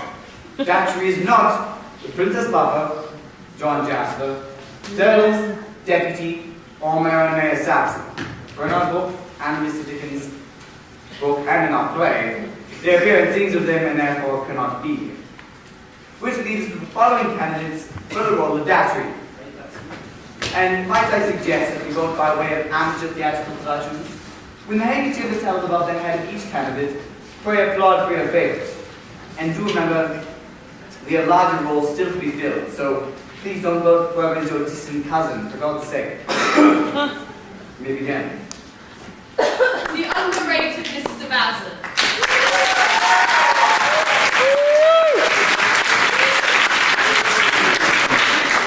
The ecstatic and ecclesiastic Reverend Crisparkle.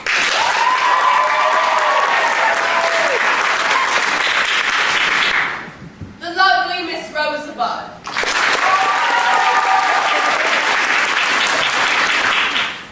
The tempestuous Helena Landless.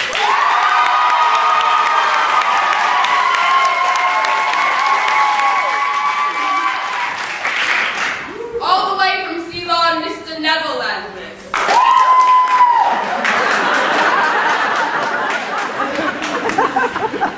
I believe I'm a winner tonight.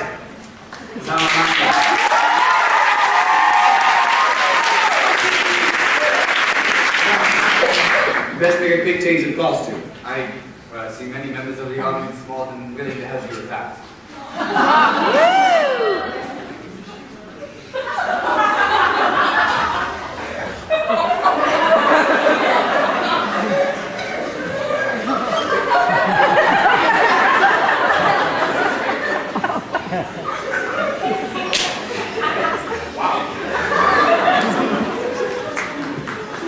Which brings us, ladies and gentlemen, to our next key question.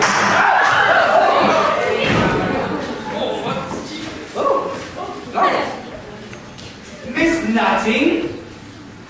Is that lovely? Really? I want to hear it, comrade. This is quite unacceptable! Good riddance. Ladies and gentlemen, I must apologize for appalling behavior! All due entirely to upbringing. Her parents were in the iron and steel business. Mother irons, father steels.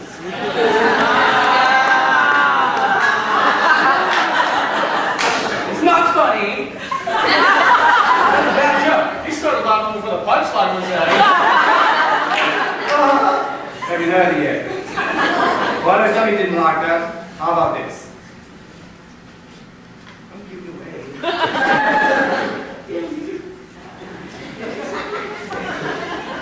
The one's called the orthopedic soprano.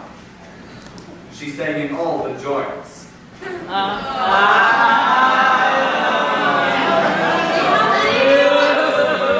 are you doing? You're like this. You're like this. Easy moment, close your ears. Now. Don't laugh at your own joke. Are you steady here? Exactly. She once sang in a pub called The Cock and Comfort. That's the punchline they're talking about. not a lot of comfort, but a whole lot. So that's the order in tonight. I see. Let's bring us to a much more serious matter. As in all great mystery novels, we must find ourselves a killer, the culprit of being, in short, the murderer of our dear departed banker's manners lamented Edwin Drood! Shut up! Just think in your life!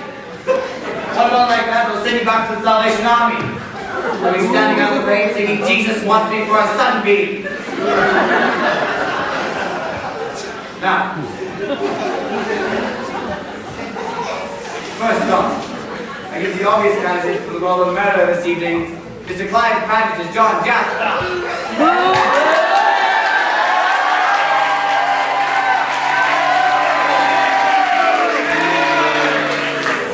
Don't you know here in the musical royale, we boo and hiss for the villain!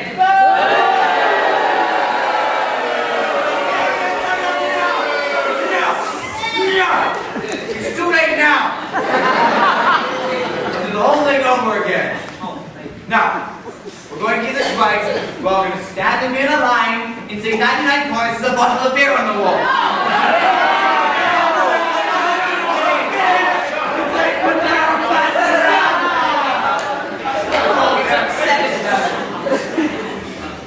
Let's try that again. I give you the most obvious candidates for the part of villain this evening, Mr. Clive Paget as John Jasper.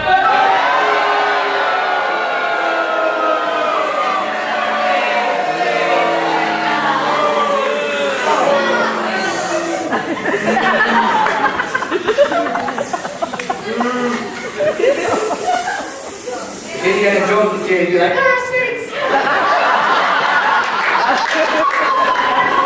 Tell me, is this the face of a murderer? Why? Well, is this all there is to the mystery of Edwin Drood? That the obvious killer did indeed kill his nephew Edwin Drood in the hopes of pen to win the heart of the fair Miss Rosa Biden.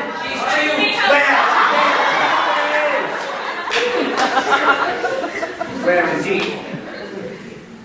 That took the wind out of your sails, didn't it? Big mouth. Sorry, shut up.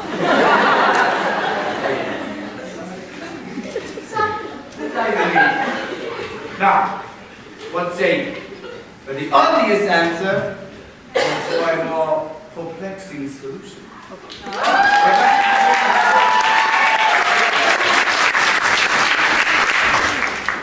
Now, we can safely relate a few people from our business. Our own deputy and my own Mayor Sapsy are written for comic relief and never figured very important with the other characters. Which leads to the following for the roles of murder. The Reverend Mr. Crispa, did I in some way confuse my mission here? Did I? Cousin, my need for attention has made me quite bad. So sorry before I sing again. We don't want to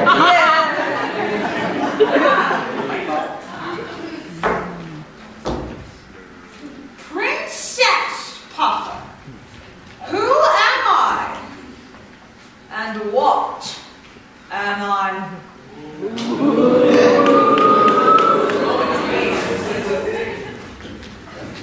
Never landless. In all honesty, I cannot recall of what transpired once Edwin and I had reached the river, but he was an odious little twit, and he got what he deserved.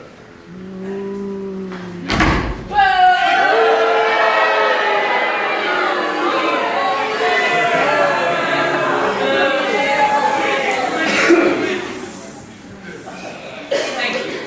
John Jasper, I have stood in the cold shade of suspicion since our story began.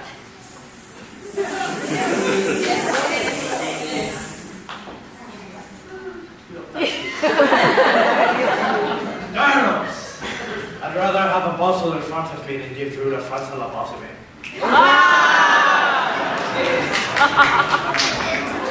Rosamond, I would someone as innocent and pure as myself murder my own true love.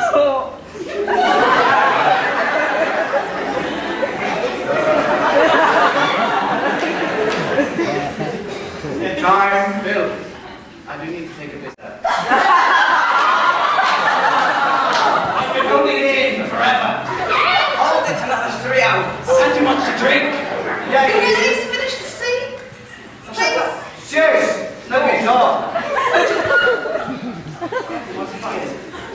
Now, it's time. Time to go. So, just bring the house lights and we'll begin. Bring in the house lights.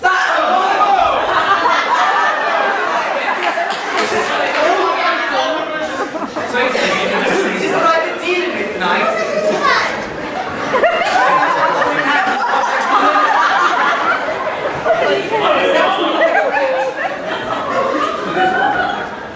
Now, members of our company are now circulating among you to count your vital votes.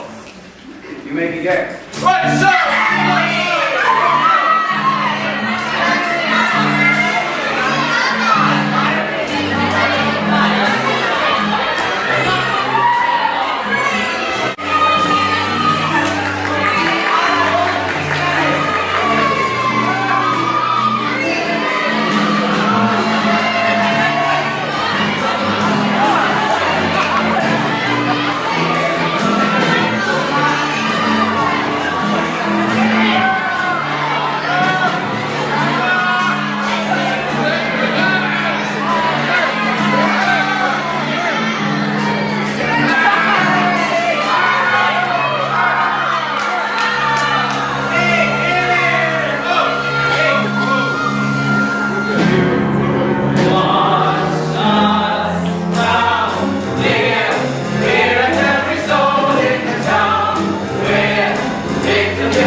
Your votes have been counted. I have resolved the outcomes.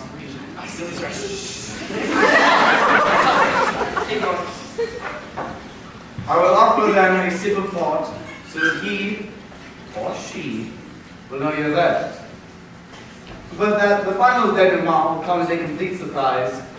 I shall be asking you, the audience, to close your eyes. Close your eyes now. Close your eyes. Now. Come on, As you need Jesus, this portal will go down your throat, it will go down your eye sockets. So close them. You make stings with us. Now, no cheaters. Hey, you. She's cheating. I'm offering the port. Cheaters! Hey. Ice. Why is that a little mess? They drank it. You may open your eyes. You see, you can trust no one here. Now, as our company behind stage and your votes are being counted, I only suggest that you prepare yourself for a few unexpected twists and turns as we serpentine towards the ending you have chosen for us tonight. Ladies and gentlemen, for the first time ever, the completed musical rendition of The Mystery of Edwin Drood. God, please.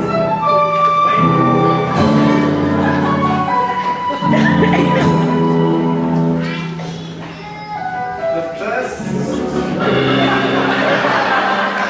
first chapter of Mr. Dickens' novel was called The Dawn.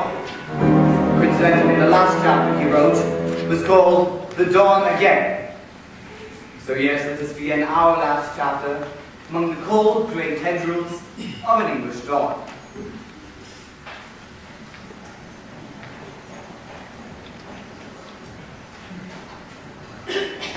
Oh, it's bloody freezing again. Missy? What?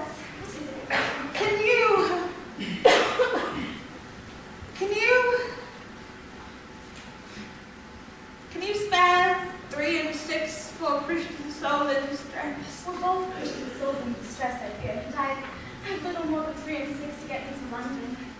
Running away from something? Yes, at long last, yes. Rosa? How on earth do you know my name? No. I've only known since you were born. Only bathed and fed you. Oh, Rosa, don't look at me now. I don't want you to see me this way. But can you remember some 12 years ago? Can you look at me now, my own darling girl, and see your Nan instead? Nan. Somewhere I was 6. And then you weren't there anymore. Oh, you do remember. God love you. You never really knew your mother, did you? It was the closest thing to that for you. But why did you leave me? It's a sad story, Rosa. A common one, I fear. I was once your Nan, then I met a man, tall and old with golden hair, is where my end began. Let him have his way with me, he knew his way so well. Led me down the garden path to a hell.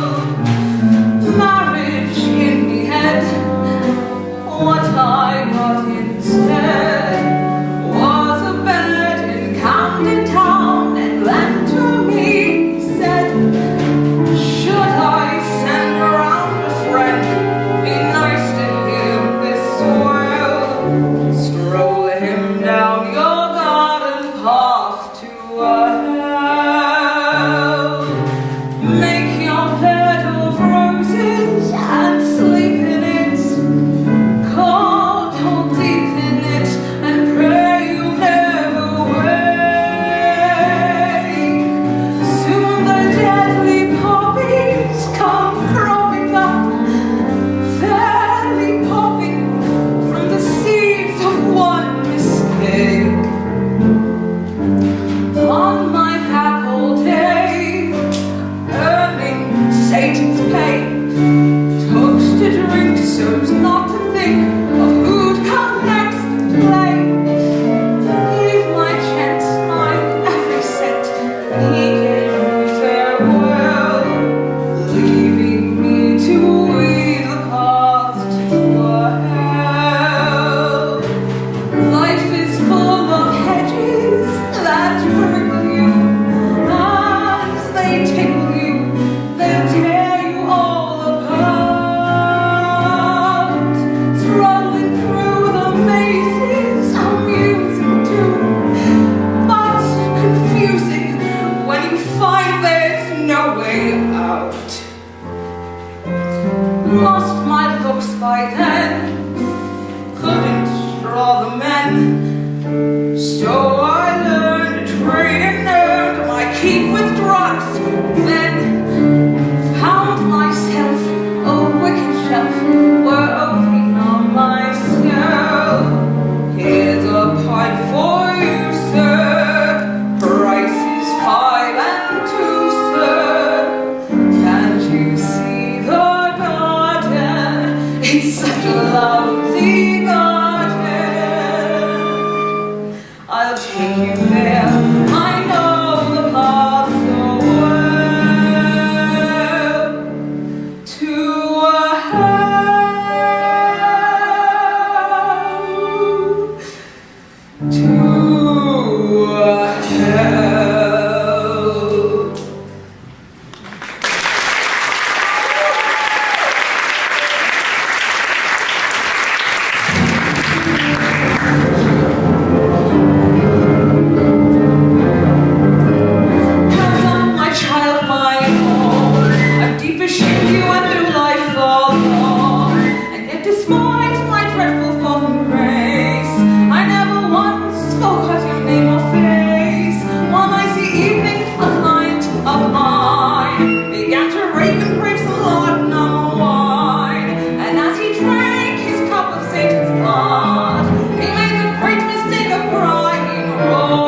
dictatory is slantless.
Towards Edwin's pale white face, and in the moonfall I saw my fingers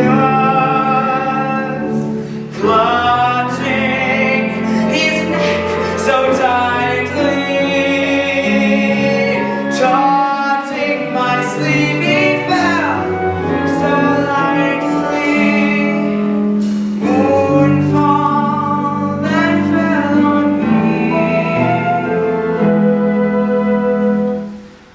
but God, the deed was much too easily done. As much as over, once it had begun. Such tragedy to finally make the kill, and not to awake to taste the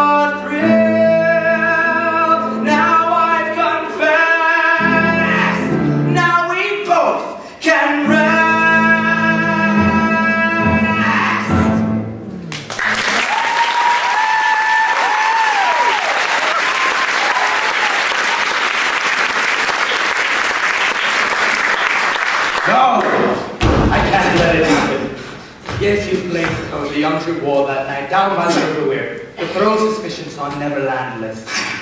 You're a bad one, Mr. Jasper, when the evil's inside you. But you're not a murderer. You didn't kill Edwin Drood. Terms, are you saying John Jasper did not kill his nephew? Exactly, your lordship, sir.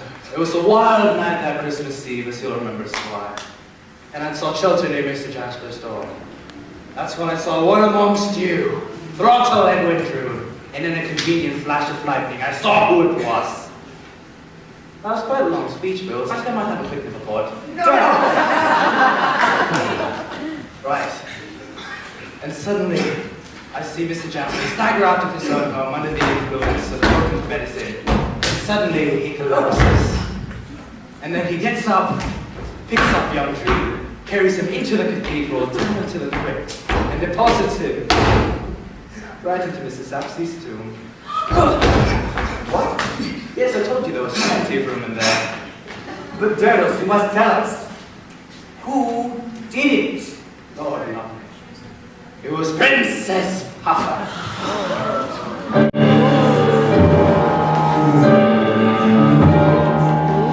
May God have mercy, your forgiveness do I need. My string of sins ends here with this most dreadful deed. I only meant to save my Rosa, but it's true. You bastard Jasper Christ, I meant to murder you.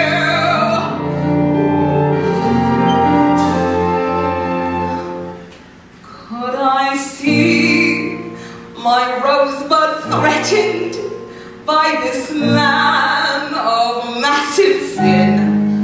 He revealed his vile desires, so I had to do him in. To my endless ruination, I took drugs to see me through. In my sweet hallucination, I saw Drood and thought him you. So I say to all who'll hear me, you must plan a murder well. You must view your victim clearly as you send them off to hell. When I'm killed, it's well intended. Drink and smirks what did me in. For my sins I'm apprehended. That's the wages of sin. Come on, all with me now. That's the wages of sin. Don't you know they hang women these days? This is undoubtedly my last chorus. Now, up.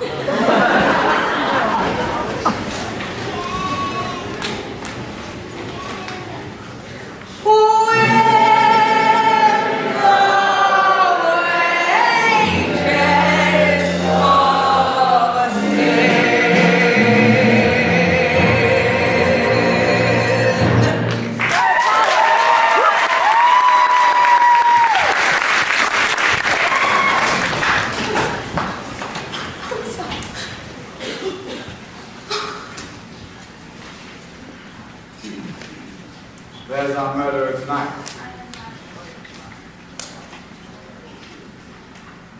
What? Don't we all deserve a happy ending? Well,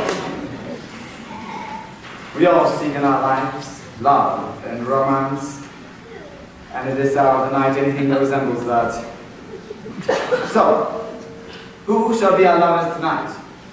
Who shall fall in love? From our distaff side, we have the Helena Landless and the Princess Rosa Bach.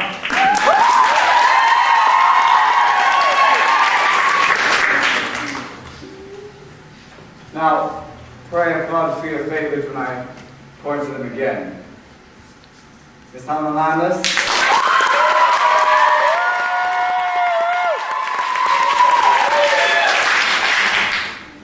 Goodbye.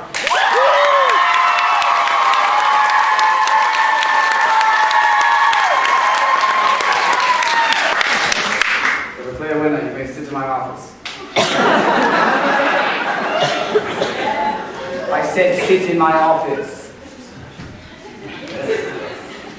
Now, to pick from our well-heeled field of battles.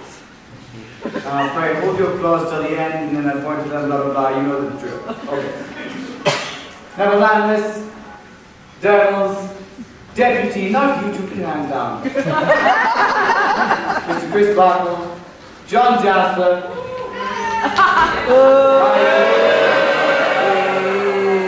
and Mr. Bass.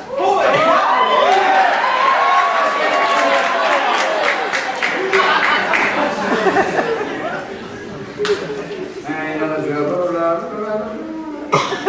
Neverlanders.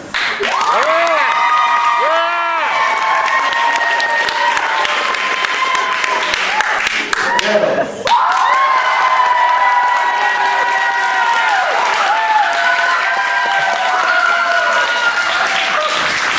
Deputy.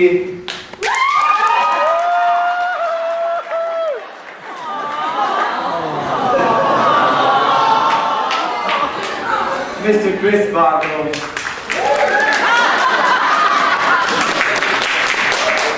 Mr. John Jasper.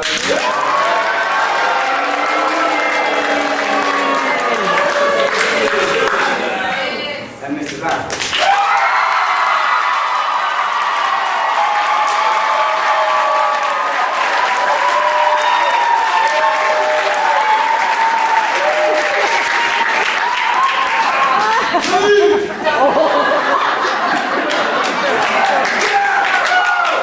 Mr. Bass, you are winning tonight.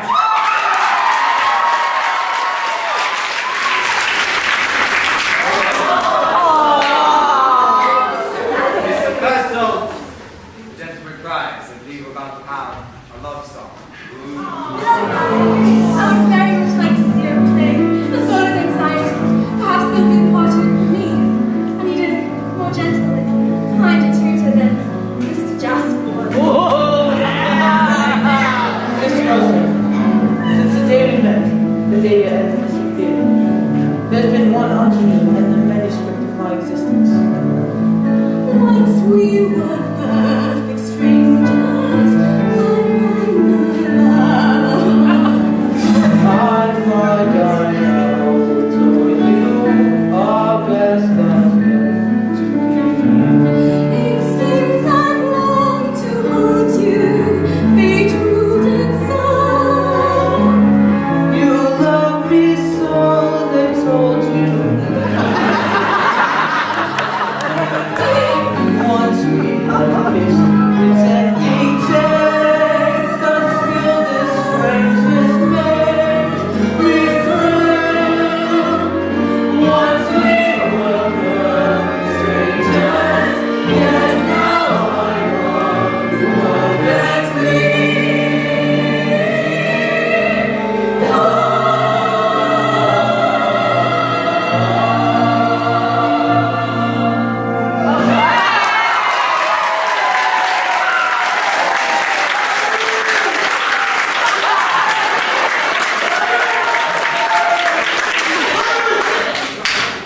What are the kids?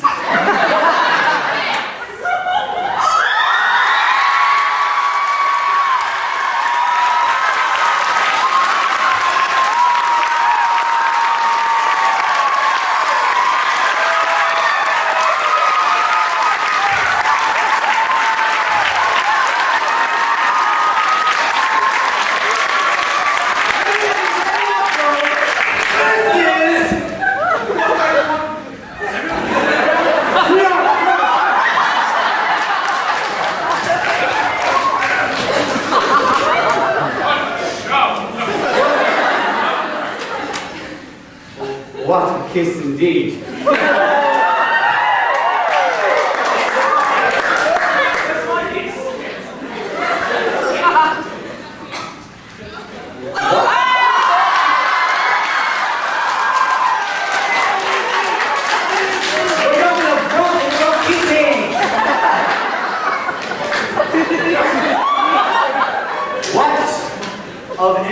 Drood, from beyond the grave.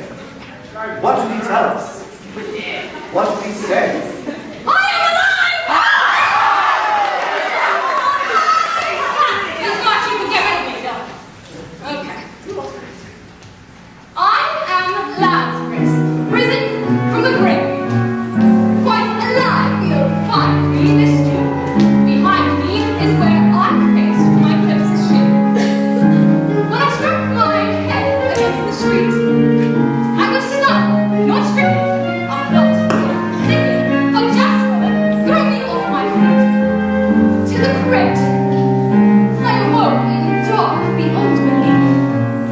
And when all above me showed their grief, I was screaming for my very breath. Only moments from death, you have no idea the sudden strength that you feel within you, that sting and sinew when fate stands waiting at arm's length. I escaped from wherever I fled, and I did not return here till I could learn here just who in hell would wish me dead. More than that, more than what solution fits the crime, what I've learned is that life is bits of time, and you fight for every tiny speck. When you're held by the neck, I have been the writing on the wall.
Hi again.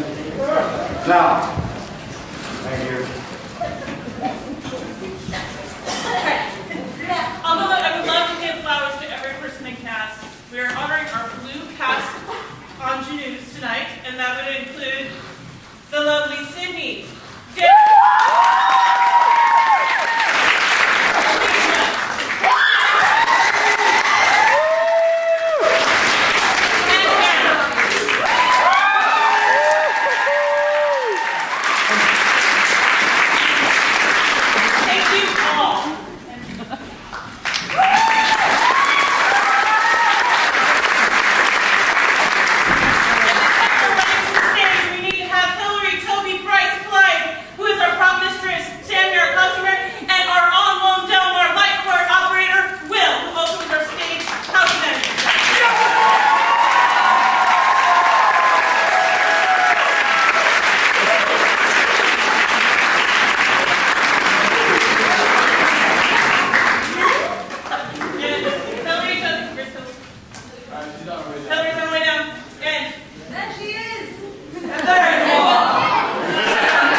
You can't do the show without everyone here, all the techs, everyone's up there that you can't see, they're all wearing black, that's why you can't see them.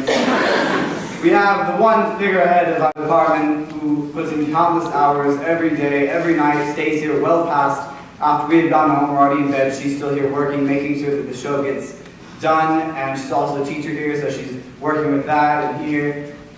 She works a lot for us. So a very big round of applause for Miss Murphy.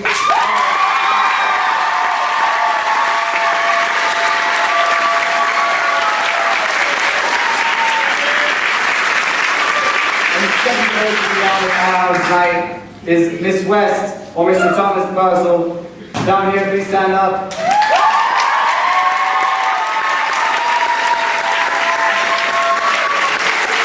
We've also put in countless hours of the orchestra with us, making sure everything sounds good. The orchestra members, thank you also as well. You guys have been a lot of your time.